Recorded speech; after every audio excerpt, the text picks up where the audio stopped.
एक समय की बात है। किसी नगर में एक अत्यंत धनवान साहूकार रहा करता था। उसका विवाह उसी नगर की एक सुंदर और सद्गुणों से परिपूर्ण कन्या से हुआ था। एक दिन साहूकार अपनी पत्नी को मायके से विदा कराने के लिए गया। वह दिन बुधवार का था। जब साहूकार ने अपनी सास ससुर से विदा की बात कही तो उन्होंने कहा, बेटा, आज बुधवार है। इस दिन यात्रा करना अशुभ माना जाता है। कुछ अनहोनी हो सकती है। लेकिन साहूकार ने उन बातों को अंधविश्वास कहकर टाल दिया और यात्रा पर निकल पड़ा। दोनों बैलगाड़ी से रवाना हुए, पर कुछ ही दूर लगभग 2 कोस चलने के बाद गाड़ी का एक पहिया टूट गया। मजबूर होकर उन्होंने पैदल यात्रा शुरू कर दी। रास्ते में गर्मी और थकान से पत्नी को प्यास लगने लगी। साहूकार ने उसे एक पेड़ की छाया में बैठा दिया और खुद पानी लाने चला गया। जब वह थोड़ी देर बाद लौटकर आया तो उसके पैरों तले जमीन खिसक गई। वह देखता है कि उसकी पत्नी के पास बिल्कुल उसी के जैसे रूप रंग और वस्त्रों वाला एक व्यक्ति बैठा है। पत्नी भी आश्चर्य में पड़ गई। वह नहीं समझ पा रही थी कि इन दोनों में असली साहूकार कौन है। दोनों एक जैसे दिखते थे और दोनों खुद को उसका पति बता रहे थे। साहूकार ने उस अजनबी से क्रोधित होकर पूछा, तू कौन है और मेरी पत्नी के पास क्यों बैठा है? उस व्यक्ति ने भी उतने ही आत्मविश्वास से जवाब दिया, क्या बात कर रहे हो भाई? ये मेरी पत्नी है। मैं इसे मायके से विदा कराकर ला रहा हूं। असली सवाल तो ये है कि तुम कौन हो जो मुझे सवाल कर रहे हो? साहूकार ने गुस्से और घबराहट में लगभग चिल्लाते हुए कहा, तू जरूर कोई ठग या चोर है। यह मेरी पत्नी है। मैं इसे खुद पानी लाने से पहले इस पेड़ के नीचे बैठाकर गया था। यह सुनकर वह दूसरा व्यक्ति भी उत्तेजित हो गया और बोला, झूठ तो तुम बोल रहे हो। मैं अपनी पत्नी को मायके से लाया हूं और जब इसे प्यास लगी तो मैं ही पानी लेने गया था। अभी अभी पानी पिलाकर लौटा हूं।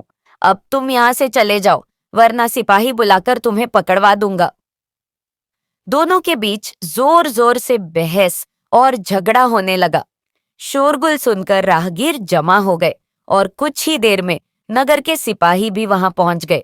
उन्होंने दोनों को हिरासत में ले लिया और राजा के दरबार में पेश किया। राजा ने पूरी बात ध्यान से सुनी, लेकिन वह भी उलझन में पड़ गया, क्योंकि दोनों एक जैसे दिखते थे, एक जैसी ही बातें कर रहे थे और सबसे बड़ी बात, पत्नी भी असली साहूकार को पहचान नहीं पा रही थी। राजा ने कोई फैसला न कर पाने पर दोनों को कारागार में डालने का आदेश दे दिया। यह सुनकर असली साहूकार घबरा गया।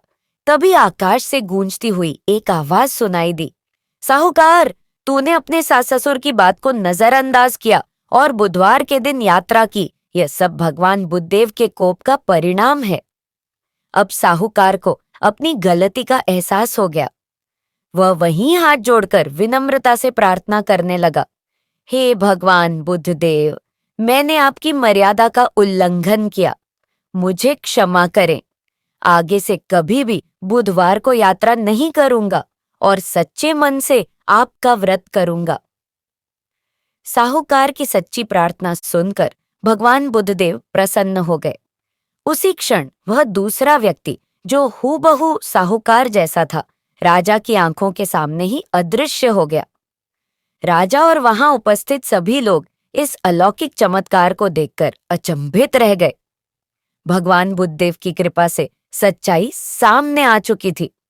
राजा ने साहूकार और उसकी पत्नी को सम्मानपूर्वक विदा किया और सभी को बुधवार के दिन की मर्यादा का ध्यान रखने की सीख दी। कुछ दूर चलने के बाद साहूकार और उसकी पत्नी को वही बैलगाड़ी रास्ते में खड़ी मिली। आश्चर्य की बात यह थी कि उसका टूटा हुआ पहिया अब ठीक हो चुका था, मानो किसी ने उसे जादुई रूप से सुधार दिया हो। दोनों उसमें बैठे और नगर की ओर वापस रवाना हो गए। इसके बाद साहूकार और उसकी पत्नी ने यह संकल्प लिया कि वे जीवन भर श्रद्धा और भक्ति से बुधवार का व्रत करेंगे।